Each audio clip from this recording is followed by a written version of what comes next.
নমস্কাৰ, মোৰ নাম ৰিংকু তালুকদাৰ। মই আজি ৰাতিপুৱা শুই উঠি মোবাইলটো চায়ে এটা বাতৰি পালোঁ। বাতৰিটো হ'ল আপোনাৰ আমাৰ দেশৰ বিত্তমন্ত্ৰী, প্ৰধানমন্ত্ৰী, তেওঁৰ নাম আছিলে ডক্টৰ মনমোহন সিং। এই ব্যক্তিজনে পৃথিৱী এৰি গুচি গ'ল, মানে তেখেত আৰু পৃথিৱীত নাই। তেখেত বিদেশী ক'ৰবাত মানে বেলেগ ঠাইত গুচি গ'ল আৰু মৰিল, মানে সিধাকৈ ক'লে মৰিল আৰু। তো মৰিল। তো তেখেতৰ বিষয়ে মই অলপ ক'ব লগা আছে। তেখেত হ'ল এজন অৰ্থনীতিবিদ।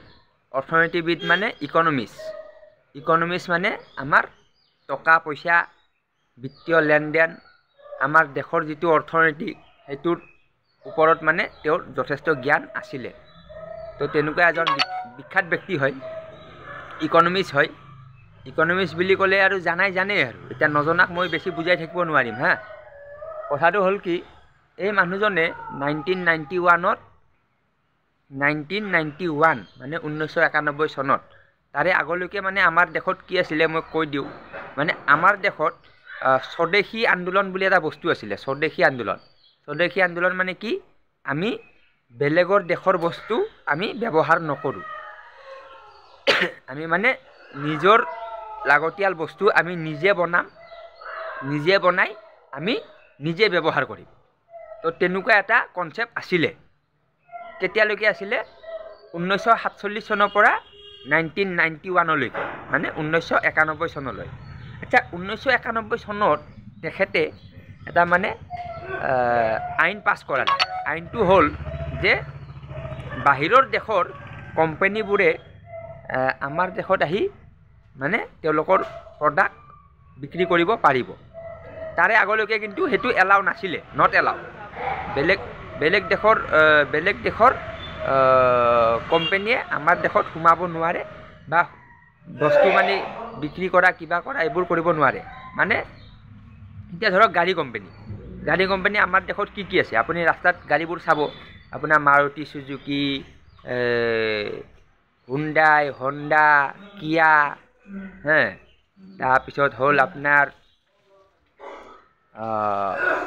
মাৰ্চিডিছ, BMW, অডি, ভলভো, জেগুৱাৰ, এনেকুৱা মানে বিভিন্ন গাড়ী আপোনাৰ আমাৰ দেশৰ ৰাস্তাত বৰ্তমান আপুনি দেখা পায়। কিন্তু 1991 চনৰ আগত আপুনি অকল হিন্দুস্তান মটৰ্ছ আৰু টাটা মটৰ্ছ আৰু মাহিন্দ্ৰা আৰু অশোক লেইলেণ্ড, এনেকুৱা মানে 2-4টা কোম্পানীৰ গাড়ীহে আপুনি দেখিবলৈ পাইছিলে 1991 চনলৈ। 1991 চনৰ পিছত বিভিন্ন গাড়ী আহি গ'ল। তো সেইটো মানে মনমোহন সিঙৰ তাত মানে ভূমিকাটো আছে। আৰু বিভিন্ন কোম্পানী, যেনেকৈ আপোনাৰ আমেৰিকান কোম্পানী আহি গ'ল, জাপানীজ আহি গ'ল, ফ্ৰেন্সিছ আহি গ'ল, জাৰ্মানী আহি গ'ল, এনেকুৱা বিভিন্ন দেশৰ কোম্পানীবোৰ আমাৰ দেশত আহি গ'ল। আপুনি যে মেগী খায়, এই মেগীটো হ'ল আপোনাৰ ছুইজাৰলেণ্ডৰ কোম্পানী। তো এনেকৈ বেলেগ দেশত আছে। কিছুমান আছে আপোনাৰ নেচলে বুলি কয়। এইটো নেচলে কোম্পানীটো হ'ল আপোনাৰ ছুইজাৰলেণ্ডৰ। তো সেইটো ছুইচ কোম্পানী বুলি কয়। তো সেই ছুইচ কোম্পানী আহিব পাৰিছে কাৰণ কিয়? এই মনমোহন সিঙৰ মানে সেইটো সিদ্ধান্তৰ পৰা। তো সেইকাৰণে আপুনি ঘৰত যেতিয়া মেগী খায়, এনেকুৱা বহুত বস্তু আছে নেচলে কোম্পানীৰ। তো সেইবোৰ আগত নাছিলে।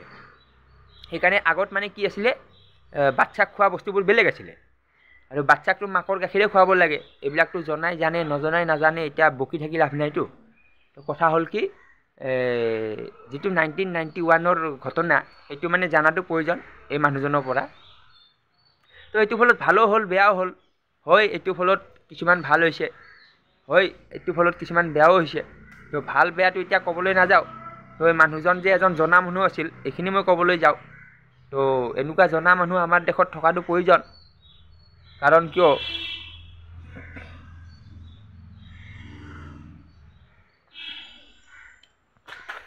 ঠিক আছে দেই, ধন্যবাদ। মোৰ আজি অলপ প্ৰব্লেম হৈ আছে।